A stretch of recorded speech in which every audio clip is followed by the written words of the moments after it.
Now, U.S. media say Russia has given the FBI a tape of an intercepted phone conversation between one of the alleged Boston bombers and his mother. The recording was made back in 2011 and reportedly contains vague references to jihad. At the time, Russian authorities notified the U.S. that it was concerned over one of the suspect's extremist views. RT's Ganesh Chikyan reports now on why Moscow's warning failed to prevent the tragedy. In the wake of the Boston bombings, it's the FBI now, bombarded with questions. How could they let the alleged Boston bomber Tamerlan Tsarnaev go off the radar after they'd been warned about him multiple times over the last 2 years? Russia warned not only the FBI about Tamerlan Tsarnaev. Did they drop the ball? The FBI dropped the ball here. There's no question about it. They dropped the ball here. There's no doubt about it. If he was on the radar and they let him go, he's on the Russians' radar. And why wasn't a flag put on him? Were the Russians right? And did the United States ignore their warnings, disrespect them? Repeated warnings. Tamerlan Tsarnaev's own YouTube page full of radical content. Friends driving a car with a license plate that reads Terrorista #1. All of this was missed.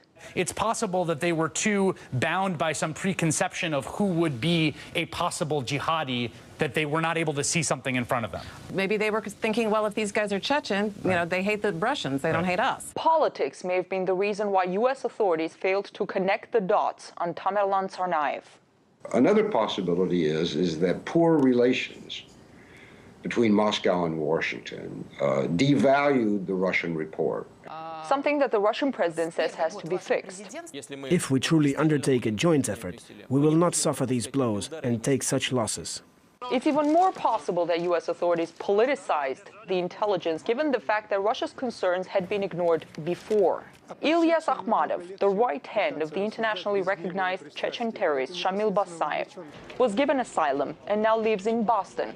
Ahmed Zakayev, who Russians accuse of heinous crimes against innocent people, is still seen in the U.S. as a Chechen freedom fighter. The odd part of this, if anything, we've been, I'm not going to say sympathetic with them, but we've certainly been critical of Putin and how far he's gone in dealing with Chechnya. So if anything, they shouldn't have this anger at the United States. Many ask whether Tamerlan may have learned about bomb making on his trip to Russia. But the answer could be much closer to home. According to a senior government official, quote, they got their instructions on how to make bombs from the internet. It is newsworthy to know that nobody has to travel anywhere or get any specific in-person training from some expert somewhere in order to access instructions for making explosives.